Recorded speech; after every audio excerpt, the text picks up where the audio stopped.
Hey, what's going on YouTube? This is Sever7 and today we are taking a look at the Vosteed Marten. And that's with the ultimate goal of seeing if this is worth adding to your collection or your daily carry. Now this did come from the Lefty Pass Around group. This was designed in-house and it was OEM'd and designed by Vosteed. Now jumping right into it, we've got really nice milled aluminum scales, which they did a fantastic job on. They even matched the milling of the button to the milling of the scales, which is just incredible attention to detail. We have T8 hardware for every body screw, including the pocket clip. And then we have a deep carry, reversible, stamped steel pocket clip. So this is going to be lefty friendly, which is great because it is an ambidextrous locking system. So it's nice to see that there's some lefty love. We do have a little bit of a back spacer, and then we have a, I would say, tasteful lanyard hole. Sometimes lanyard holes can be really obtrusive, but for some reason I find this one to be a little more decorative, so I'm not too mad at it. Now, as far as the ergonomics, this knife is surprisingly comfortable for the size. The pocket clip disappears in the hand. You get a full 4-finger grip, and they've also provided a generous finger choil, so you can kind of rest right in here. Gives you a little more power behind your cuts. And I mean, I still have room to spare. Not much, but a little bit. And then if I don't choke up, then I still have plenty of room for a 4-finger grip. Now, the cool thing is that I'm not at risk of disengaging the knife. And that's a concern with some smaller knives because you have less places to go. So with this choil, it gives my pointer finger the space it needs. And I couldn't reach that button if I wanted to. Even if I try to move my middle finger over, I would be hard pressed, to do so. Now, this is a top liner lock, which means instead of a plunge lock, we have a liner back here, just like you would a traditional liner lock up here. So we have a liner lock, and that means if we push this button, the liner goes over, and then the blade falls. The advantage to this is that we get the convenience of a button lock, but we get the detent of a liner lock. And the reason some people don't like button locks or plunge locks is because you don't have a detent, right? Which means when you flick it out, you don't really feel any resistance. You don't get that satisfaction, that fidgetability. But with this, you absolutely do. And we'll talk more about the action later, but I just wanted to point it out that this isn't a button lock. This is a top liner lock. Now, the jimping that we have up here is non-functional jimping, so that's not really doing us any favors. And as far as the blade goes, we've got a very nice drop point blade with a beautiful stone wash, very smooth, very even. And a very nice contrast to the bright green of the handles. Normally, bright green would put me off a little bit, but with the black hardware and the stone wash blade, I think there's a ton of balance here that make this knife very aesthetically pleasing to look at. So I'm a huge fan of it. I personally prefer the silver one the most, but this here is probably a very close second for me. Now we do have a flat grind and we're rocking 154 cm blade steel. So Vosteed's another one of those companies that lists the HRC. They have this listed between 60 and 62, which is actually going to put this slightly higher than optimum range, because I believe optimum range for 154 cm is like 58 to 60, 59 to 61. So, you know, they're definitely hitting it optimally, and then a little bit higher, which is fine. Now, 154 cm is going to be a pretty balanced steel. It's got easy maintenance. It's going to be tough, you know, but still decent edge retention, decent corrosion resistance. It's just a good EDC steel. As far as the detent goes, like I was alluding to earlier, it's fantastic. You get good resistance. And whenever I say good resistance, just to clarify, a good detent should be whenever I push, whenever I apply pressure to the thumb stud, the blade shouldn't move at all until I break the detent. And then whenever I break the detent, it completely opens and locks up, right? So I can cheat and try to fail it. So like if there's a knife and I'm fidgeting with it and I go to put pressure and the detent just kind of breaks and the knife doesn't do anything, that sucks. I don't want to feel like I have to thwack it out to get it to deploy. I want to know that I can put my thumb here, build up pressure, and then it'll come out. And this knife does exactly that. You put pressure, it doesn't move, and then as soon as you break the detent, it pops open. So the detent on this knife is very fidgety, very nice. As far as the acoustics,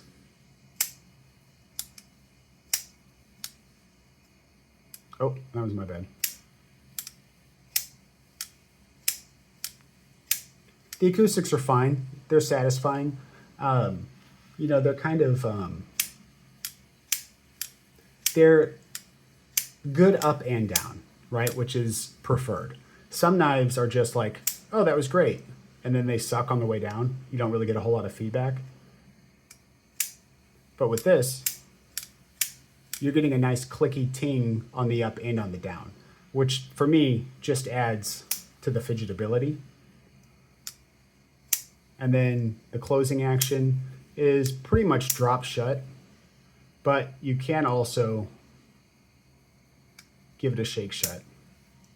If you push the button but don't hold it down, you can still close it just like you would a liner lock. Not by disengaging it from the front, there's no liner up here, but just by pushing the button and then giving it a little shake. Now this is going to be lefty friendly. I don't practice anything lefty, so if I can do it, anybody can do it.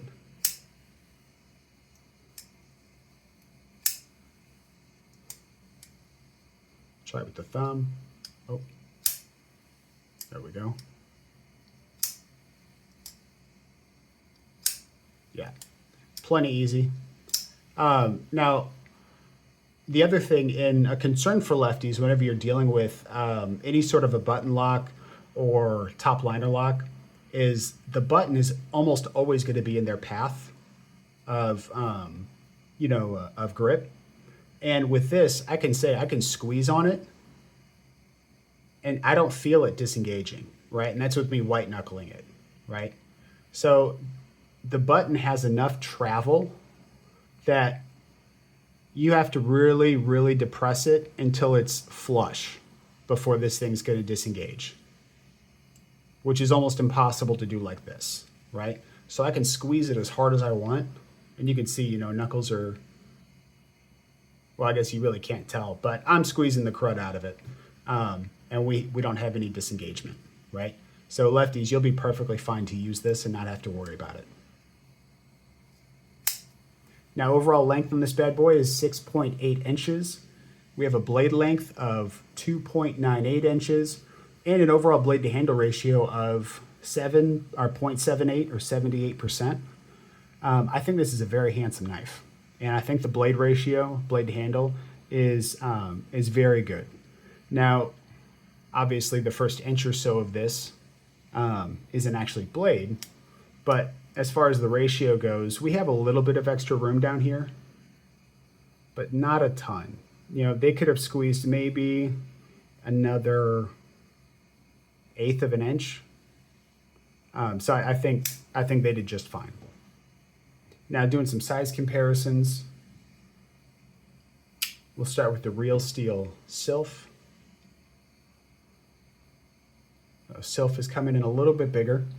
We're going to do the milled aluminum Civivi Brazen, which is going to be substantially larger. And this last one isn't necessary. We'll go ahead and do it anyway.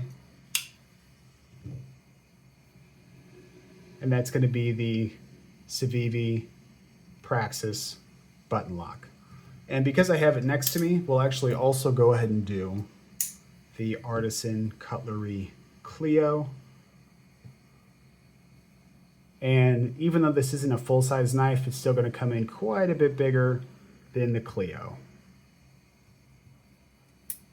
Now, is this a knife that, well, actually, I'm getting ahead of myself. What's the price on this bad boy?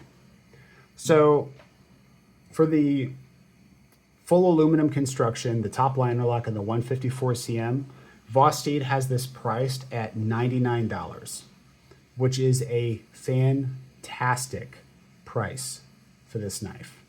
The top liner lock is one of the most reliable locks, one of the most fidgety locks. It's probably my favorite lock. So, I mean, all the value you get for that is awesome. Aluminum scales front and back, but not just that, but milled aluminum, right? So you get a premium look and a premium feel. They didn't just slap it together for as cheap as they could. You know, they put time and effort into making this knife look and feel premium, right? And for 99 bucks, you don't always get that.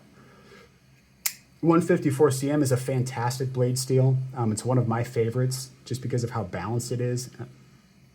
So, I mean, at 99 bucks, you really can't go wrong. I would absolutely carry this knife.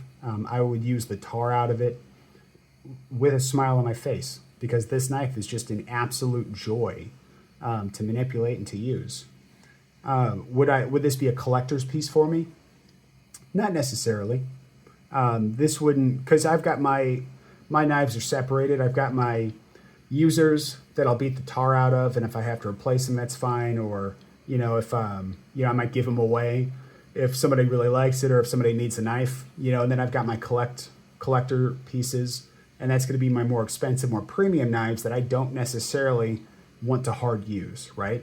So if I'm carrying my my Wii Acuminal, which is a collector's piece for me, this would be the knife that I would carry with it, and this would do the brunt of the work, and then the Acuminal would just come out for, you know, cutting tape, you know, opening mail, kind of basic stuff like that. So, but this knife is worth every bit of $99, and they did just drop some variants. We've got the PIS variant that just came out. We've got the carbon fiber variant that just came out. They came out in new colorways, and there's one more variant that I can't quite remember what it was. But, I mean, you've got 4 aluminum colorways, and then you've got those 3 other variants that dropped. There truly is a Vosteed Marten for everybody. And the thumb studs are interchangeable, and I think all the knives have different colored thumb studs, which is pretty dope. So my question for you is this something that you would carry, or is this something that would find its way into your collection? Do me a favor and drop a comment down below and let me know. And I will have this linked in the description. It's not an affiliate link. I don't have those yet.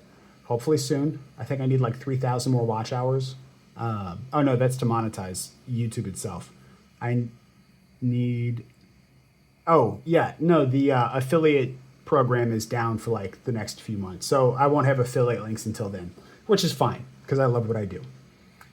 But yeah, do me a favor. Let me know if this is something you would carry, something you would collect.